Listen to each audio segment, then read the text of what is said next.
¿Qué tal? Bienvenidas y bienvenidos a una nueva conversación en Ecos del Magisterio. Hoy vamos a sumergirnos en un tema que, bueno, creemos conocer muy bien, pero que tiene una profundidad que sorprende, el primer mandamiento. Y la idea es descubrir que es mucho, pero mucho más que un simple no harás. Es en realidad una invitación a poner toda nuestra vida en una perspectiva completamente nueva. Hola, ¿qué tal? Es que es así, totalmente. Vamos a ver que este mandamiento es la base de todo. No es solo una regla, es la raíz desde donde crecen las grandes virtudes, la fe, la esperanza y el amor. Y claro, también tocaremos las consecuencias prácticas, desde lo más personal como la oración, hasta temas que, bueno, generan debate hoy en día. ¿Como cuáles, por ejemplo? Pues la libertad religiosa o el uso de las imágenes en nuestras iglesias. Perfecto. Para empezar, hay algo que siempre me impacta al releer el texto del Éxodo. Dice, «Yo, el Señor, soy tu Dios, que te ha sacado del país de Egipto, de la casa de servidumbre. No habrá para ti otros dioses delante de mí». Lo que me llama la atención es que Dios no empieza con una orden. Primero dice, Oye, acuérdate de que yo te liberé, exacto, que actué en tu vida para bien. Eso lo cambia todo, ¿no? totalmente. Y esa es la clave para entenderlo todo. No es la imposición de un soberano distante, sino la consecuencia lógica de una relación que ya existe. Es como si dijera, dado que yo soy tu liberador, lo único que tiene sentido para ti es que yo sea el centro de tu vida. Ah, claro. Por eso se dice que este mandamiento es el punto de partida de toda la vida moral. De la respuesta a ¿quién es Dios para mí? Nacen las tres virtudes teológicas. Hablemos de la primera, la fe. Uno piensa en la fe como simplemente creer y ya, pero aquí se describe como algo que hay que cuidar, que proteger. Y se mencionan varios pecados en su contra, palabras que suenan, muy fuertes. Duda voluntaria, incredulidad, herejía, apostasía. A ver, para la mayoría todo eso puede sonar a no estar de acuerdo con la iglesia. ¿Nos ayudas a desenredar esto? Claro. Y es una distinción importante. Por ejemplo, la duda. Todos hemos tenido momentos de duda, de vacilación, y eso es parte del camino. Pero la duda voluntaria es diferente. Es cuando uno se niega activamente a aceptar lo que Dios ha revelado, cuando se aferra a esa duda. Entiendo. Luego tienes la diferencia entre herejía y apostasía. La herejía es negar de forma terca y consciente una verdad fundamental de la fe, siendo ya bautizado. O sea, es como decir, creo en todo menos en esto. Justo, acepto todo esto, pero esto en particular no. En cambio, la apostasía es un rechazo total. Es darle la espalda por completo a la fe cristiana. Vaya, La precisión es importante porque muestra lo en serio que se toma la integridad de esa relación de fe. entendido. O sea que no es lo mismo tener preguntas que decidir activamente rechazar las respuestas. Ahora, si la fe es creer en lo que Dios dice, me imagino que la esperanza es confiar en que va a cumplir sus promesas. Exacto. Y aquí también se habla de dos peligros, dos formas de equivocarse, la desesperación y la presunción. Exacto. Y con la presunción pasa algo muy curioso. Hay dos maneras de caer en ella. La primera es la del que piensa. Yo me salvo solo, por mis propias fuerzas, no necesito la ayuda de Dios. ¿Una especie de autosuficiencia espiritual? Sí, un orgullo disfrazado de fortaleza. Pero la segunda es más sutil y quizás más común. Es la persona que espera el perdón de Dios sin ninguna intención de cambiar. ¿O que espera ir al cielo sin hacer ningún esfuerzo? Justo. Es como esperar graduarse sin haber estudiado. Ilustra esa tensión tan propia de la vida cristiana.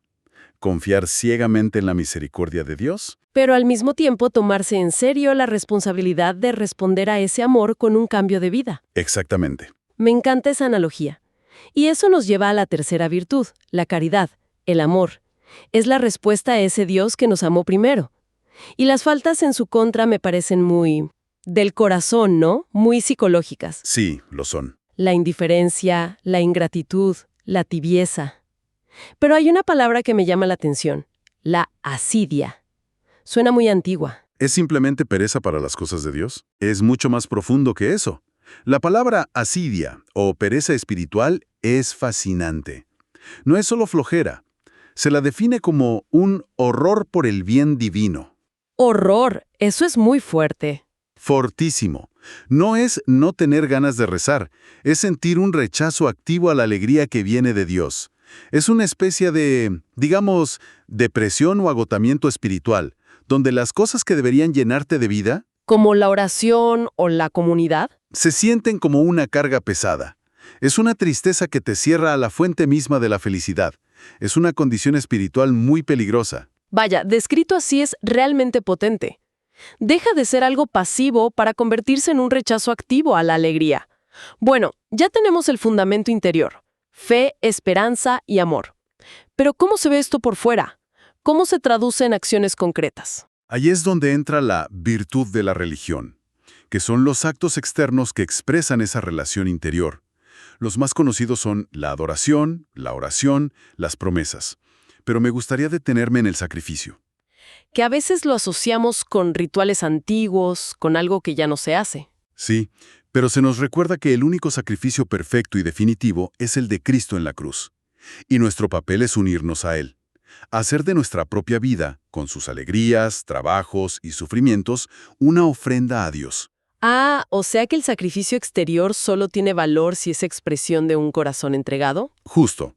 Por eso Jesús cita al profeta Oseas diciendo: misericordia quiero y no sacrificio. Lo que importa es la actitud del corazón. Y aquí es donde el tema se expande de lo personal a lo comunitario.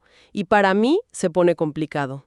Se habla del deber social de rendir culto a Dios, y al mismo tiempo del derecho a la libertad religiosa.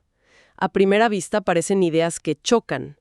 ¿Cómo pueden existir las dos cosas a la vez? Es una dualidad fundamental y a veces mal entendida.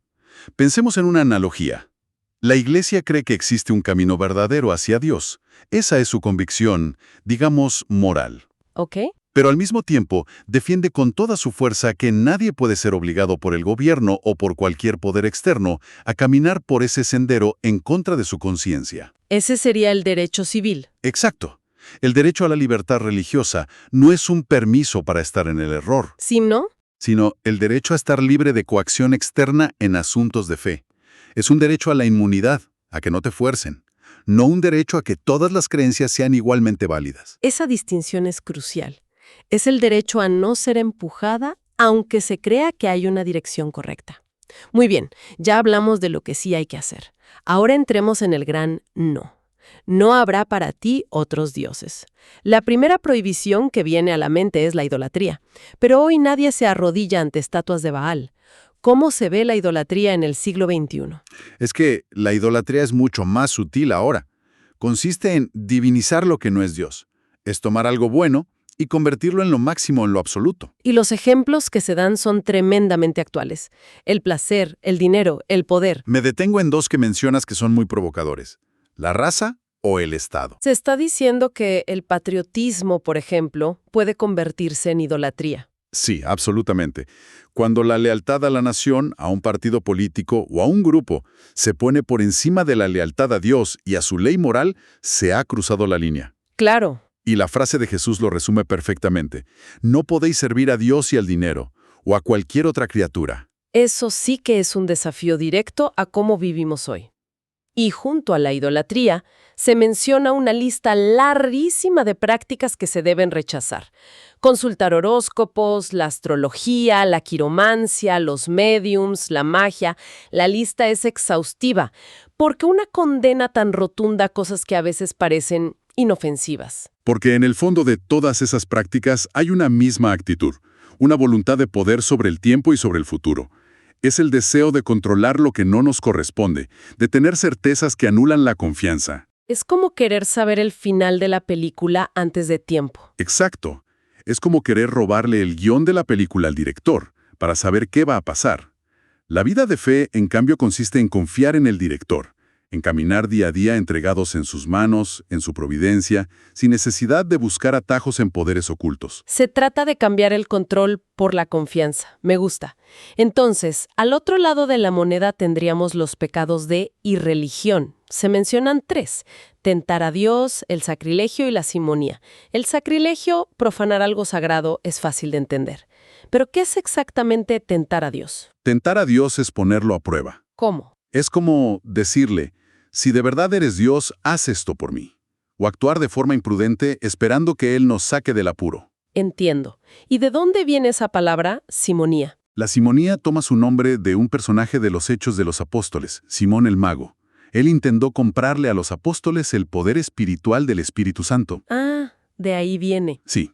Por eso, la simonía es el intento de comprar o vender realidades espirituales, como los sacramentos o las bendiciones. Y dentro de esta irreligión se trata el tema del ateísmo.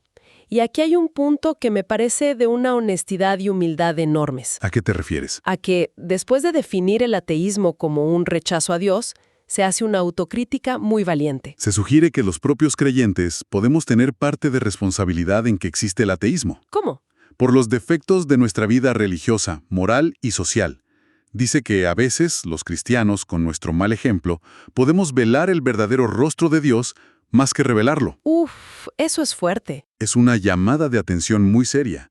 Nos dice que nuestro testimonio incoherente puede ser un obstáculo para que otros encuentren a Dios. Es una gran responsabilidad. Bueno, llegamos al punto que para muchos es una paradoja, la aparente contradicción. El mandamiento dice explícitamente, no te harás escultura alguna. Y sin embargo, Entramos a cualquier iglesia católica y está llena de imágenes, estatuas, vitrales. ¿Cómo se come esto? es la pregunta del millón, ¿verdad? El argumento central es que la encarnación de Jesús lo cambió todo. ¿En qué sentido?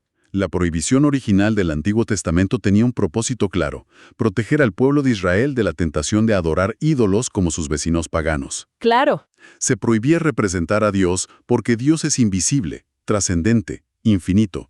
¿Cómo dibujas eso? No se puede. Pero en el momento en que el Hijo de Dios se hizo hombre, en que el Verbo se hizo carne, Dios se hizo visible.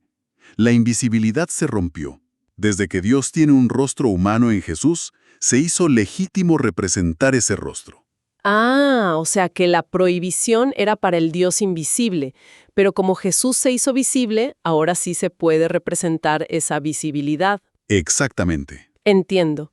Hay una frase que se cita de San Basilio que creo que es la clave. El honor dado a una imagen se remonta al modelo original. Esa es la clave. La veneración no se dirige al objeto físico, a la madera o al yeso.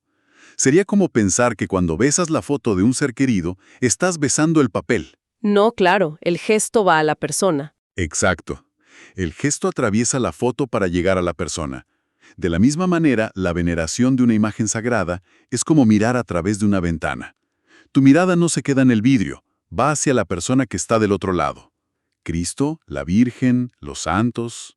Adorar la ventana versus mirar a través de la ventana. Justo. Por eso se diferencia claramente entre adoración, que es única y exclusiva para Dios, y veneración, que es un respeto y un honor que a través de la imagen se dirige a quien representa. Creo que con eso queda clarísimo. Entonces, para ir resumiendo todo este viaje, el primer mandamiento es mucho más que una lista de prohibiciones. Es una llamada radical y positiva a construir toda la vida, lo de adentro y lo de afuera, alrededor de una única relación de amor, confianza y fidelidad con Dios. Justo sí. Y todas esas prohibiciones de las que hablamos, contra los ídolos modernos, la magia, la superstición, no son reglas arbitrarias. Son como los muros de un castillo, que protegen el tesoro más grande que hay dentro. ¿Y cuál es ese tesoro? Que es esa comunión personal y exclusiva con el Dios que nos liberó. Y me gustaría cerrar con una reflexión que nos deja Orígenes, uno de los padres de la Iglesia. Él decía que el idólatra es aquel que aplica a cualquier cosa, en lugar a Dios, la indestructible noción de Dios que todos llevamos dentro. Qué potente. Y esto me lleva a dejar una pregunta para pensar. Más allá de los ídolos obvios que hemos mencionado, como el dinero o el poder, ¿cuáles podrían ser los ídolos más sutiles y no reconocidos de nuestra vida moderna que compiten silenciosamente por ese lugar central que, según hemos visto, solo le corresponde a Dios? Una pregunta que da para pensar bastante. Muchísimas gracias. Y gracias a todos por acompañarnos en Ecos del Magisterio. Hasta la próxima.